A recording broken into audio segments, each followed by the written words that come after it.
BFM Business, Happy Boulot, le MAG, l'exécutif de la semaine.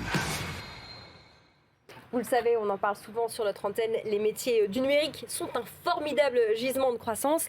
Néanmoins, ils sont particulièrement touchés par cette pénurie de talent tech. Alors, comment gagner la guerre des talents ? On va en parler avec une DRH qui est fort bien placée. Il s'agit de Caroline Elbaz, qui est la directrice des ressources humaines de Oracle. Bonjour Caroline. Bonjour Lorraine. Merci d'être avec nous.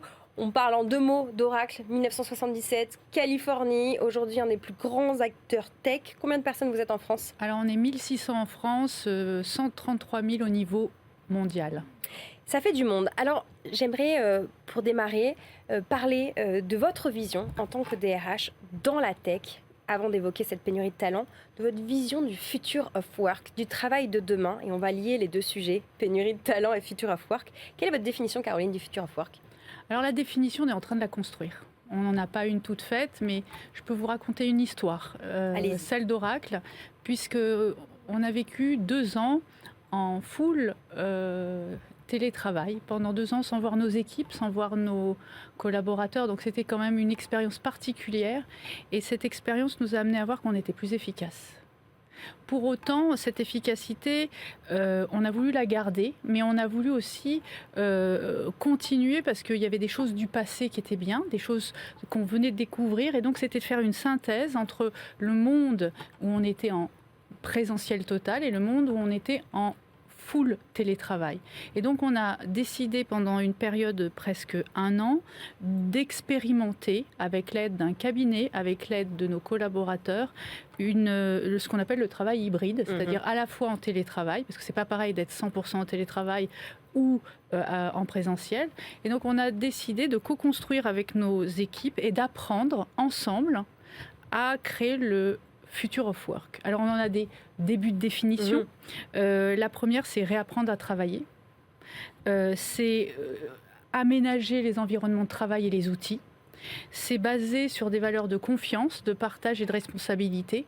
Et c'est en somme réussir à concilier le présentiel avec le distanciel pour être à la fois efficace comme on l'était avant, mais à la fois humain et créatif comme autrefois. Alors, quelle est la place de la technologie dans ce pont que vous êtes en train de construire, vous, et pas que vous, mais en tant qu'acteur tech, quelle est la place de la technologie dans tout ça ? Au départ, c'est vrai que ce n'était pas la première chose qui nous a importé, puisqu'on sait que le plus important avant la technologie, c'est les êtres humains, bien sûr, mais vite est remonté les problèmes technologiques. Le partage de documents, la possibilité d'aller avec une équipe à la fois en virtuel, à la fois en distanciel, la capacité de savoir où les gens se trouvent, la capacité de pouvoir partager des documents, d'avoir des outils quand on se déplace dans l'entreprise adaptés. Donc, repenser à la fois l'environnement de conférences, parce qu'avant, on faisait des conférences finalement sur des pieuvres. Maintenant, on ne fait plus de conférences sur des pieuvres, on fait des conférences en Zoom. On a donc les outils qui ont dû s'adapter. Donc, un gros, important investissement avec le service IT.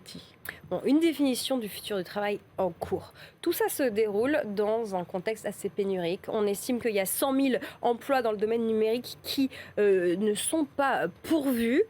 Comment est-ce que chez Oracle, on prédit actuellement les métiers de demain et comment on anticipe les compétences dans ces 100 000 personnes manquantes ? Je vais vous surprendre, mais on ne souffre pas chez Oracle de la pénurie des talents. Nous, on est plutôt sur une guerre de l'engagement. Parce que finalement, on a effectivement des talents qui vont être rares.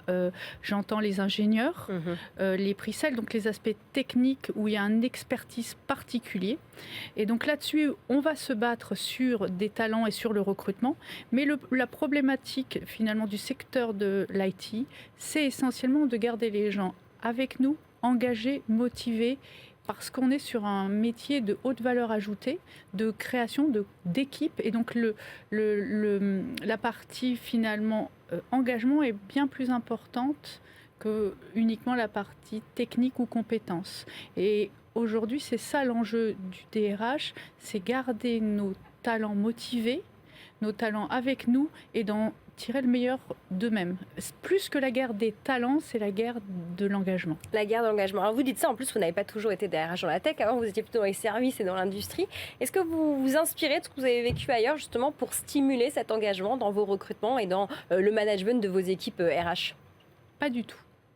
J'ai essayé au début, ça n'a pas du tout marché parce que dans l'IT, on n'est pas du tout sur un secteur identique à ce que j'ai pu connaître, l'industrie, le service. On est sur un secteur qui va très vite, extrêmement vite. Une formation est obsolète au bout de 2-3 mois. Donc une GPEC, une gestion prévisionnelle avec un tableau des compétences et des évolutions des passerelles, ça n'a plus de sens parce que ça va extrêmement vite. Donc on a repensé la manière de travailler. En tout cas, j'ai repensé ma manière de travailler. Et je dirais même qu'avec l'arrivée du Covid, avec le télétravail, le rôle du DRH est profondément changé. On est sur un DRH qui est un équilibriste aujourd'hui. Un équilibriste entre la problématique de l'égalité d'autrefois qui doit devenir l'équité de maintenant, la problématique de l'individu qui devient le cœur des préoccupations pour l'engagement, mais aussi le concilier avec le collectif. Donc c'est un chemin de crête à faire, mais c'est aussi le problème, comme je vous l'ai posé, du présentiel versus le télétravail. Et donc en fait notre travail est vraiment un travail d'orfèvre aujourd'hui, plus précis. Et donc les méthodes d'autrefois, et encore plus avec ce tsunami qui a été le Covid, il faut se réinventer. Orfèvre et équilibriste, voilà donc des synonymes pour la fonction DRH. Merci beaucoup Caroline Elbaz d'avoir partagé avec nous votre expertise et votre ressenti, votre définition du futur of work. Je rappelle que vous êtes DRH de Oracle.